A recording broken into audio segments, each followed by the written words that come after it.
लग रही है मुझे।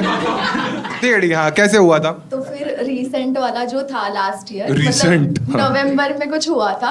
हाँ। तो बेसिकली मैं बहुत वैसे टाइप, क्योंकि थोड़ा मुझे टॉक्सिक बोलता है, क्योंकि तुझे ही टॉक्सिक बोलते लोग। ठीक है। क्योंकि उसके कॉल लॉग्स, उसका लोकेशन और उसका इंस्टाग्राम, फेसबुक, व्हाट्सएप सब कुछ मैंने हैक करके रखा है।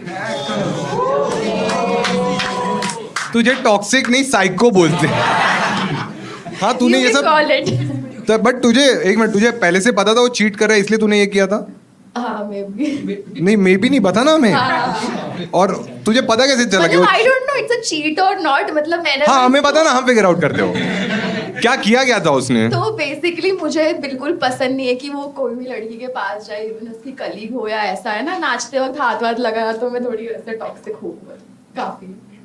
तो टॉक्सिक फिर नहीं मैं क्या गवार करती थी? बोलते हैं कोई।